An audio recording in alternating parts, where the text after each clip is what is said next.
코로나 시대가 저물어가며 맞이하는 추수감사절입니다. 예년의 감사절, 추수감사절과는 조금 다른 것 같습니다. 많은 것을 생각하게 하고요.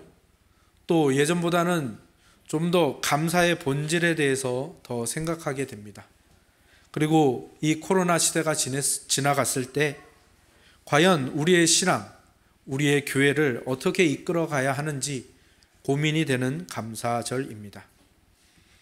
아마도 우리가 코로나 이후의 시대에 교회로 산다는 것, 신자로, 신앙인으로 산다라는 것은 아마도 매우 어려운 일이 될 것입니다.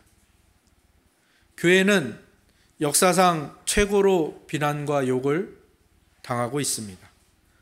코로나 시대에 예배를 드리는 문제가 사회 문제로 부각이 되었죠.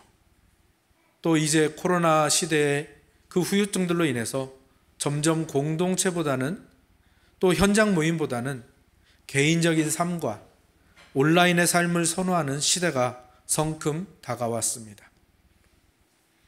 오늘 본문에 나오는 그러한 시대, 무화과 나무가 무성하지 못하고 포도나무에 열매가 없고 감람나무에 소출이 없고 밭에 먹을 것이 없으며 우리의 양이 없고 외양간에 소가 없는, 그것이 어쩌면 우리 앞에 펼쳐질 우리의 미래의 모습일지도 모르겠습니다. 그럼에도 불구하고 바로 그 구절 앞에 써 있는 비록이라는 이 한 단어가 저의 마음에 확 박힙니다. 그리고 그 비록이라는 단어로 인하여 생겨나는 그 뒤에 있는 고백, 나는 여호와로 말미암아 즐거워하며 나의 구원의 하나님으로 말미암아 기뻐하리로다. 여기에서 큰 위로를 얻습니다. 그러나 이 위로가 실제 우리 삶에서, 우리 현실에서 어떤 힘을 발휘할 수 있을까? 어떻게 하면 여러분들에게 좀 더 잘 전할 수 있을까? 그것은 오늘 이 말씀을 좀 더 깊이 그리고 세심하게 살펴볼 필요가 있을 것 같습니다. 하박국서가 전하는 하나님의 뜻은 좀 어렵습니다. 깊은 묵상이 필요합니다. 왜냐하면 이 하박국이라는 사람이 지금 이 고백, 이 노래, 이 찬양, 이 기도를 하는 이 상태가 어떤 상태라고 표현하고 있습니까? 창자가 흔들렸다. 입술이 떨렸다. 내 몸이 떨린다. 창자가 흔들렸다라는 것은 무슨 말인가 하면요, 예전에 고대 사람들은 이 창자에, 특히 이 이스라엘 근동지방은 창자에 영혼이 들어있다고 생각을 했습니다. 그러니까 오늘날로 말하자면 멘탈이 완전히 붕괴된 상태에서 눈물을 쏟으며 이 고백을 하고 있는 것입니다. 우리가 그러한 상황에 처해보지 않았다면 이 부분을 우리는 조금 더, 그리고 더더욱 깊이 생각해보고 살펴봐야 할 것입니다. 하박국 선지자가 지금 이 고백에 이르도록 일어난 일들을 잠시 돌아보자면, 하박국 선지자가 하나님께 호소합니다. 하나님, 유다 땅에 불의함, 정의 없음, 그리고 의인들이 핍박을 당하는 일들이 허다합니다. 하나님 어떻게 하시겠습니까? 유다의 지도자, 종교 지도자, 힘 있는 자들이 타락하여 불법을 저지르고 그로 인해 백성들이 괴로움과 고난을 당하고 있습니다. 거기에 대한, 그 호소에 대한 하나님이 상상도 못한 의외의 답변을 하십니다. 그렇다면 내가 바벨론을 보내어 유다를 벌하겠다. 하박국이 깜짝 놀라서 답합니다. 예? 바벨론이요? 아니, 바벨론은 그 유다의 불의한 자들보다 훨씬 더 나쁜 놈들 아닙니까? 우상을 섬기고 여러 나라를 망하게 하고 괴롭게 한 이방인들 아닙니까? 그리고 저 우상 마루둑을 섬기는 나쁜 놈들 아닙니까? 그런데 그런 그들을 통해서 예루살렘과 유다를 망하게 하는 것이 제 기도의 응답이라고요? 저는 도저히 이해가 안 됩니다. 교회가 아무리 불의하고 이스라엘이 아무리 불의했지만, 유다가 불의했지만 어떻게 하나님 더 큰 악을 들어서 교회를 벌 주신다고 하십니까? 예루살렘과 유다를 망하게 한다고 하십니까? 그러자 하나님이 말씀하십니다. 걱정하지 마라. 의인은 믿음으로 말미암아 사는 것이다. 하박국은 더 이해가 안 갑니다. 하나님, 그게 무슨 뚱딴지 같은 말입니까? 그리고 하나님이 또 말씀하십니다. 악한 자, 교만한 자는 반드시 망하게 될 것이다. 하박국은 점점 더 깊은 시름에 빠지게 되겠죠. 악하고 교만한 자는 반드시 죽는다고요? 의인은 믿음으로 살 것이라고요? 그게 도대체 어떤 말이고 저희 기도에 대한 응답이 왜 그렇게 저에게 주시는 것입니까? 여러분 한번 생각해 보십시오. 하나님이 주신 이 응답이 과연 오늘 17절, 18절의 감사의 제목으로 이어지는 기도의 응답이라고 생각하십니까? 악하고 교만한 자는 반드시 죽는다. 그리고 의인은 믿음으로 말미암아 살 것이다.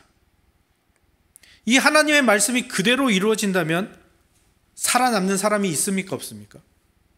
여러분들 중에서 혹시 나는 교만함이란 하나도 없고 오직 겸손으로만, 의로만 가득 차 있다라고 자신 있게 말할 수 있는 분이 계십니까? 아마 성경의 어떤 인물에게 물어봐도, 모세와 엘리야와 바울에게 물어봐도 답은 정해져 있을 것 같지 않습니까? 저는 교만한 죄인입니다. 저에게서 겸손을 찾기가 힘듭니다. 저는 더더욱 그렇지요. 그렇다면 하나님께서 이런 말씀을 하신 이유가 뭘까요? 그것은 바로 이제 유다 백성들에게 펼쳐질 하나님의 심판, 즉 바벨론으로 인하여 멸망을 당하고 포로로 끌려가는 것으로 이제 교만하고 불의한 자들이 다 심판과 죽임을 당할 것임을 말하시는 겁니다. 그러면 그 하나님의 심판 속에서 과연 누가 살아날 수 있을까요? 누가 구원받을 수 있을까요? 아마 단 한 명도 이 말씀을 전하고 있는 하박국 선지자조차 살아남을 수 없지요. 그래서 하나님께서는 하박국 선지자에게 모세와 출애굽의 사건을 떠올리게 하십니다. 하박국서 3장은 하박국의 기도 혹은 찬양인데 오늘 본문이 그 기도와 찬양의 결론입니다. 그리고 이 결론에 이르기까지 계속해서 하박국이 반복해서 찬양하는 것은 무엇인가 하면 출애굽 사건입니다. 모세와 출애굽이 도대체 어떤 사건이길래 이것을 자꾸 반복하고 떠올리게 하며 그것이 어떻게 오늘의 결론에 이르게 한 것일까? 출애굽 사건이 무엇입니까? 하나님의 심판이 애굽 온 전역에 펼쳐진 사건이죠. 그리고 이 사건으로 인해서 모든 교만한 자는 죽어야 합니다. 그런데 그 재앙에서 누가 살아남았죠? 이스라엘 백성은 하나도 죽지 않고 다 살아남았습니다. 왜 그렇습니까? 그들이 겸손과 의로 가득 찬 자였기 때문입니까? 아니죠. 그들은 하나님을 찾지도 않았을 뿐더러 모세가 자신이 하나님이 보내서 왔다고 해도 믿지 않았고 모세 때문에 노역이 더 힘들어졌다고 원망하던 그렇게 교만하고 분노가 가득한 자들입니다. 그런데 왜 그들이 살아날 수 있었습니까? 그렇게 교만하고 불의한 이스라엘 백성을 대신해서 어린 양이 죽었기 때문입니다. 이스라엘 백성이 당할 심판을 어린 양이 대신 당했기 때문이죠. 그것이 출애굽입니다. 그렇다면 오늘 우리는 어떻습니까? 우리도 그렇지 않습니까? 누가복음 9장에는 예수님의 변화산 사건이 나오는데요. 변화산 사건은 다들 잘 아시겠죠. 예수님이 모세와 엘리야랑 더불어 이야기하시고 예수님의 모습이 정말 놀라운 모습으로 변화된 사건이죠. 그런데 누가복음 9장을 보면 모세가 예수님이 예루살렘에서 별세하실 것을 말했다고 합니다. 그런데 이 별세라는 말이 원어로 보니까 어떻게 되어 있냐면 엑소더스입니다. 엑소더스가 뭐죠? 출애굽입니다. 예수님이 죽으시는 것이 출애굽이랍니다. 왜요? 똑같습니다.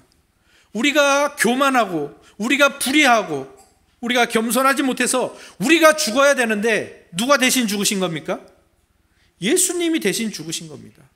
교만한 우리가 겸손한 의인이 받는 생명을 받아서 살게 된 것이 바로 예수 그리스도의 출애굽 사건 때문입니다. 이것이 바로 의인은 믿음으로 말미암아 살리라라는 하나님의 말씀의 그 중심인 것입니다.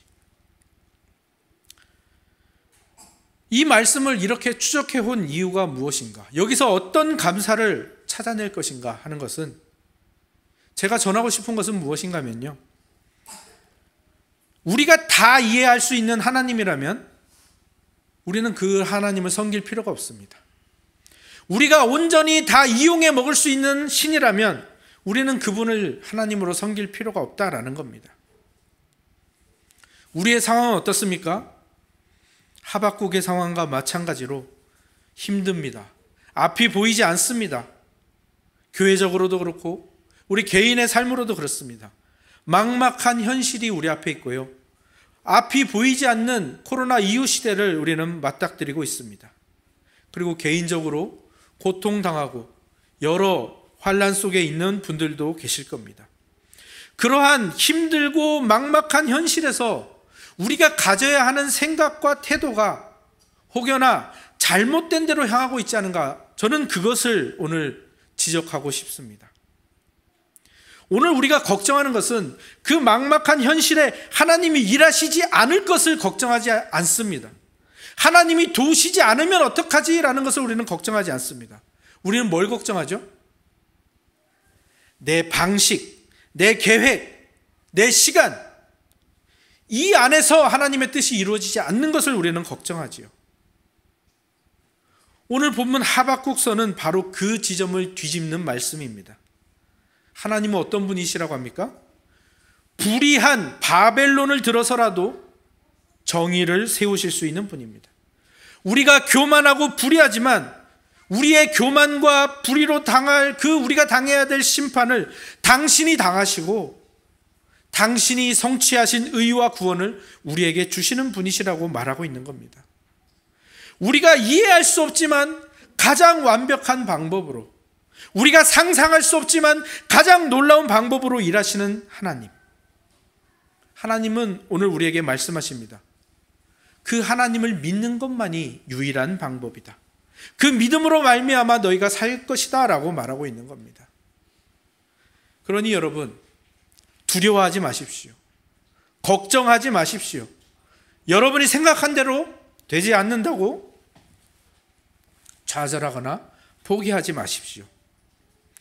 오늘 우리는 추수감사를 위해 하나님께 한 해의 감사를 드리기 위하여 많은 과실, 열매들을 이 앞에 모았습니다. 이 열매들을 보면 어떤 생각이 나십니까? 열매들이 자라서 여기에 온 게 기적입니다. 이 세상과 이 환경은 열매가 이렇게 자랄 수 있는 그런 곳이 아닙니다. 하나님은 그런데 그 기적을 베푸셔서 이 열매를 통해 우리가 살아갈 수 있게 하셨습니다. 우리 인생도 그렇습니다. 우리 인생을 보면, 우리의 교회를 보면 이 같은 열매가 전혀 맺힐 것 같지 않은 환경입니다. 그러나 하나님은 지금까지 이 같은 열매를 맺어 오셨고, 우리가 보기에는 열매가 없는 것 같고 소득이 없는 것 같고 결과가 없는 것 같지만, 그리고 오히려 불의한 자들, 그리고 하나님 없는 자들은 더 많은 열매와 소득을 거두고 떵떵거리고 우리를 비웃고 비난하고 있는 것으로 보여지는데, 그 와중에도 하나님은 우리에게 열매를 맺히셨고요, 앞으로도 맺어 가실 겁니다. 어쩌면 코로나 이후에 우리에게 당면한 상황들은 우리의 교회적으로나 신앙적으로나 우리의 현실적으로나 아마 이전에도 굉장히 어렵고 엉망이었지만 앞으로 더 어렵고 엉망이 될 수도 있습니다. 아마 세상과 원수들은 더 신나서 우리를 조롱하고 교회를 조롱할 수도 있습니다. 그러나 우리가 분명히 기억해야 하는 것 하나, 무엇입니까? 하나님은 자신의 백성을 버리지 않으십니다. 결코 잊지 않으십니다. 그리고 우리가 마땅히 당해야 할 우리의 죄의 결과를 당신이 당하시고요, 그 모든 불의를 가지고도 정의를 세우시고 자신의 백성을 구원하시는 분이십니다. 그 하나님을 기억하시고 힘을 내시기 바랍니다. 어떻게 힘을 낼 수 있을까요? 오늘 본문 3장이 하박국의 기도 또는 찬양이라고 했죠. 하박국은 모세와 출애굽의 사건을 반복해서 계속해서 이야기하고 있습니다. 왜요? 그것을 반복하는 것이 하나님과 우리 사이의 관계가 맺어지는 방법이기 때문입니다. 불의한 자를 은혜로 구원하시는 하나님의 일하심, 다른 말로 하면 뭡니까? 복음이죠. 그 복음을 지속적으로 반복하며 떠올리며 되새기며 고백하는 것, 바로 이것입니다. 이것이 하나님의 일하심을 대하는 우리의 자세가 되는 것입니다. 시편 1편을 보면요, 주의 율법을 주야로 묵상한다라는 말, 복 있는 자의 모습이 나오는데, 이 묵상한다라는 단어는요, 끙끙 앓는 신음, 어떤 것을 반복하는, 중얼중얼거리는 이 모든 뜻을 다 담고 있거든요. 바로 여기에 하나님과 우리와의 관계가 있는 겁니다. 하나님이 침묵하고 계시는 것 같고 아무 열매도 보이지 않는 막막한 시간을 보내는 신자의 유일한 비법, 그것은 바로 하나님이 주신 복음을 반복해서 되새기는 겁니다. 예배를 통하여, 설교를 통하여, 성찬을 통하여, 또 성경을 읽고 묵상함으로 말미암아 반복하는 겁니다. 우리 교회는 사역자들이 많지 않습니까? 설교자들이 많습니다. 설교자들이 이 복음을 다른 시각과 통찰력으로 전하고 있는데, 그것이 우리 공동체 하나님이 주신 복 중에 하나입니다. 그렇게 우리는 복음을 반복하여 되새기는 겁니다. 그것이 우리의 유일한 비법입니다. 복음을 반복하여 되새기는 것이 왜 중요합니까? 첫째는 이 복음이라는 것은요, 한 번에 깨달아지는 것이 아닙니다. 전능하신 하나님이 주신 이 복음은요, 인간이 절대로 한 번에 깨칠 수 있는 것이 아닙니다. 복음이 한 번에 깨달아지는 것이었으면 지금까지 전해지지 않았을 것입니다. 또 하나, 복음은요, 정보 전달이 아닙니다. 복음은 하나님께서 우리를 사랑한다라고 말씀하시는 그 말씀입니다. 사랑의 속삭임이죠.